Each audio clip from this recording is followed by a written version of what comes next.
aí, amigo internauta, beleza? Aqui quem fala é o professor Davi Lopes e quem tá aqui comigo? Professor Pedro Igor. E aí, galera, como é que vocês estão? Pois é, espero que vocês estejam bem, né? Finalmente nós terminamos aqui o comentário aqui da prova do vestibular IME 2021-2022, a prova de matemática, e viemos aqui fazer um vídeo aqui rapidinho, né, para explicar mais ou menos por cima o que é que a gente achou da prova, né, comentar algumas questões que já foram publicadas no site, né, para não tomar muito tempo de vocês. A gente vai publicar, a gente vai comentar apenas algumas delas, a gente vai falar por cima de todas e tal, mas a gente vai dar um ênfase em algumas delas aqui que a gente escolheu aqui, beleza?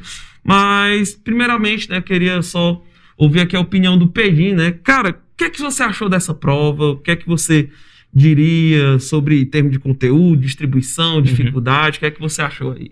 Bem, eu acho que foi uma prova fácil para médio, um pouco mais para médio, assim. Eu acho que foi uma prova mais difícil que a primeira fase, então o aluno que conseguiu passar na primeira fase está realmente preparado para essa segunda fase.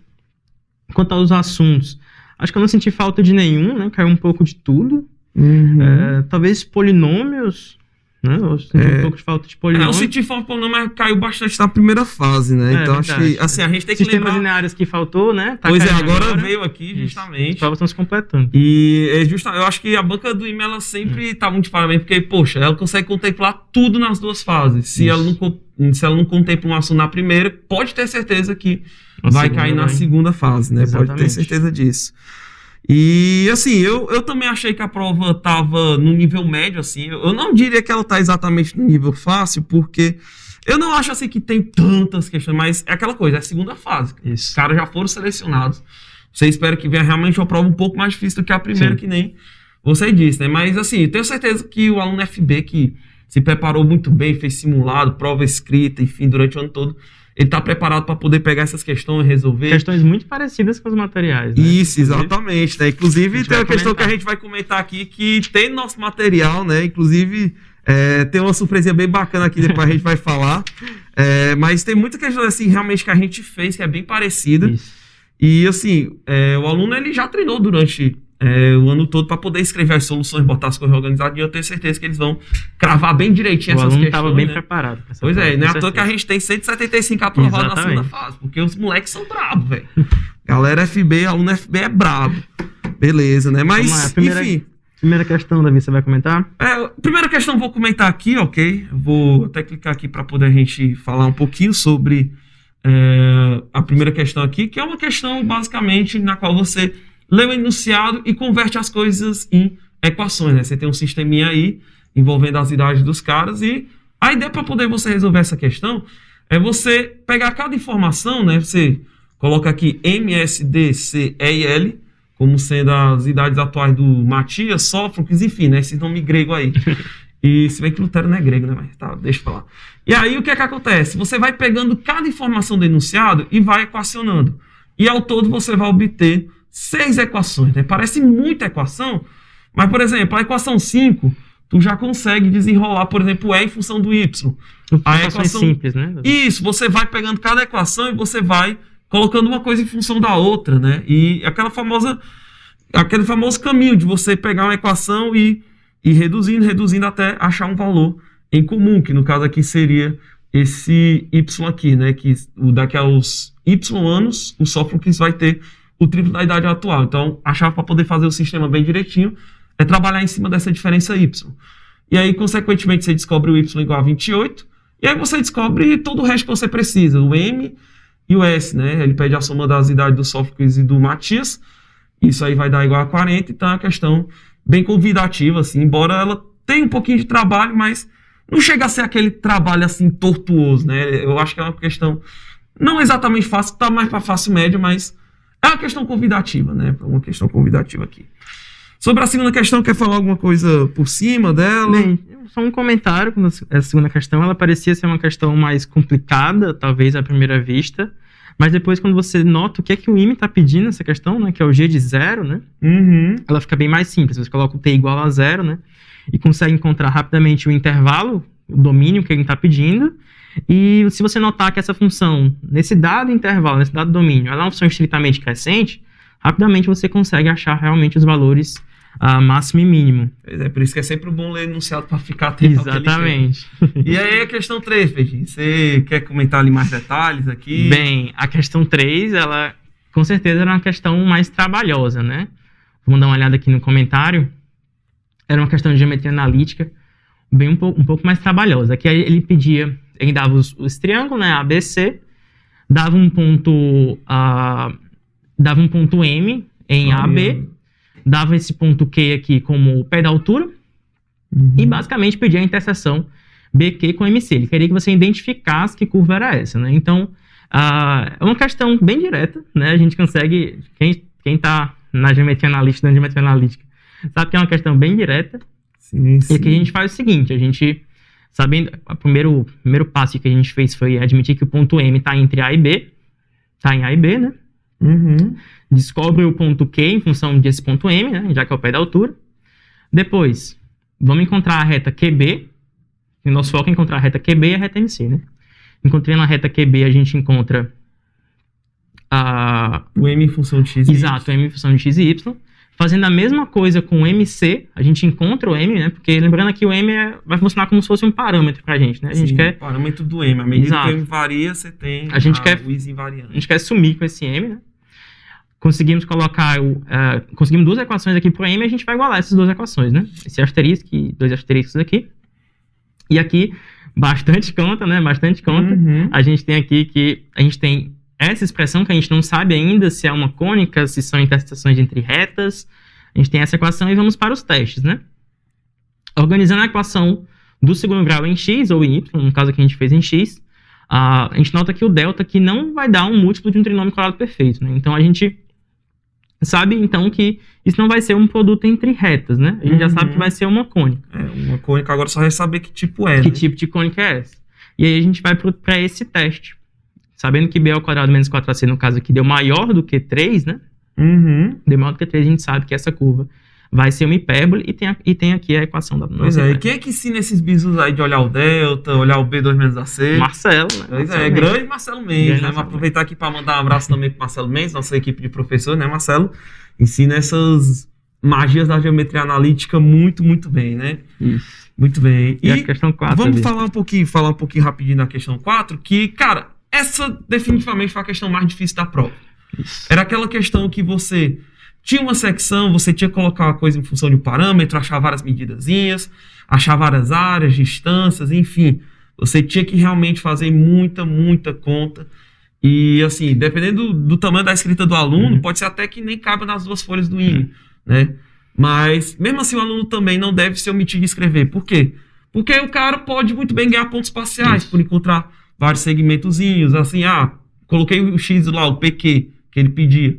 Você consegue achar as projeções, você consegue ver algumas simetrias, achar algumas áreas, enfim, colocar algumas ideias de dividir o volume lá que ele falava em 2 outros volumes. Então, tudo isso aí a galera do IME considera, leva em conta e dá pontuação parcial. Então, é uma questão que, embora ela seja difícil você cravá-la completa, é a mais difícil da prova, mas eu acho que é uma questão De novo, bem... geometria espacial. Pois é, geometria espacial, cara. Primeira fase, aí o professor de espacial do IME tá empolgadaço, tá embrasado. E eu particularmente acho massa porque eu dou aula de espacial.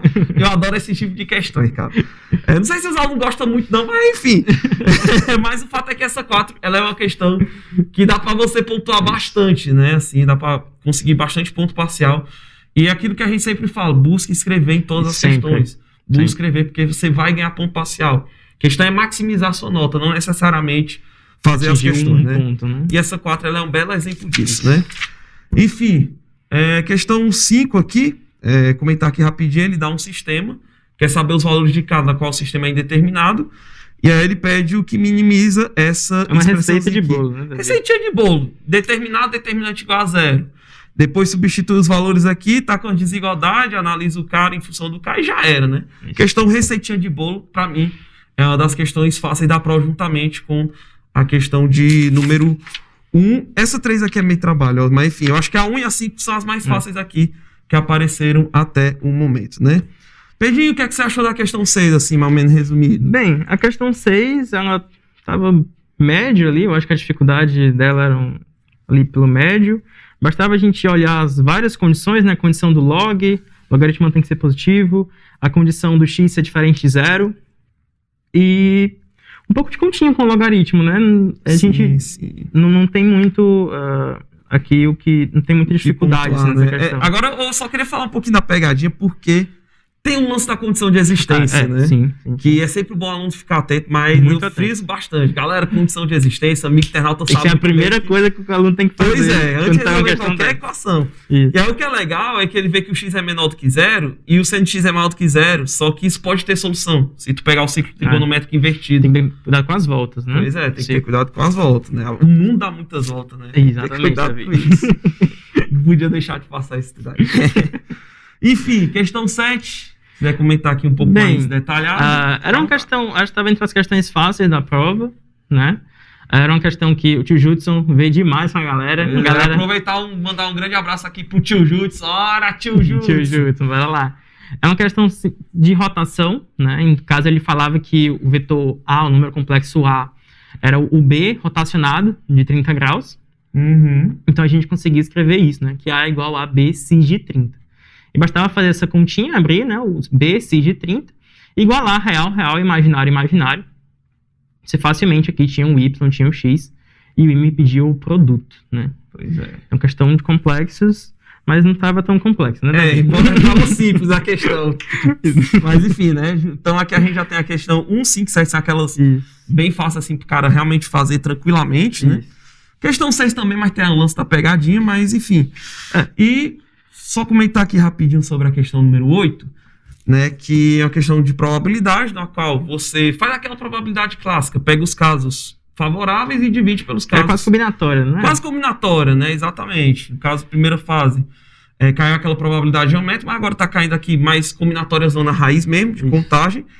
E aqui, basicamente, você vai ter que analisar alguns casinhos, né, separar aqui, ele separa em 3 estudantes, e um grupo de 2, né? Sempre levar em conta que você tem que dividir os 3 grupos de 3 por 3 fatorial, porque a ordem não importa, né? Então, essa aí que é a grande sacada para poder você fazer a contagem correta, né? Mas eu tenho certeza que isso aí foi super bem ensinado pelo nosso professor Israel Dourado, né? Aproveitar aqui também, mandar um abraço pro Israel Dourado, né? Essa equipe de professor é maravilhosa, velho. Os caras realmente manjam muito, e assim, manja muito. Tenho certeza que o amigo internauta, e o aluno FB que tá assistindo também, ele tá vendo essas aulas, já se toca logo desse detalhe. Ficou muito feliz pela semelhança. Ficou feliz demais, com certeza mesmo, né? E é isso aí sobre a questão 8. Agora a questão 9, comenta aí sobre ela, Pedro. Bem, é uma questão, essa é uma das questões que tinha, assim, muito parecido no nosso material, assim, a gente ficou bem feliz quando viu essa questão. Sim. No caso aqui, a solução que a gente comentou aqui é pela desigualdade de Cauchy-Schwarz, né, que a galera vê bastante aí, com certeza. Sim. No caso aqui, a gente notava que isso era desigualdade em Cauchy-Schwarz, né, na desigualdade. Sim. Encontrava que sinal quadrado de x sobre A teria que ser igual a cossinal quadrado de x sobre B. Olhando a condição de igualdade. Exatamente. Né? Poderia igualar aqui um K, né? Uso proporção aqui, dizendo que o K vai ser a soma dos numeradores pela soma dos denominadores. A gente sabe pela relação fundamental que esse valor dá 1. Então a gente sabe que o K é 1 sobre AB, e a gente sabe também que o A e B podem ser escritos dessa forma. E daí era só calcular o que o I me pedia, né? Que era seno oitava de x sobre A ao cubo, mais cosseno oitava de x sobre B ao cubo, né? Facilmente aqui a gente encontrava que o valor era 1 sobre A mais B ao cubo, né? Pois é. Você tem um carinho para essa questão, né, Davi? Tenho sim, porque no caso, cara, eu tenho um canal no YouTube, Matemática e Versão, acredito que vocês já devem conhecer. E eu tenho um curso de trigonomagia, né? Que mensalmente eu atualizo ali, passo uns bisus de trigonometria e tal.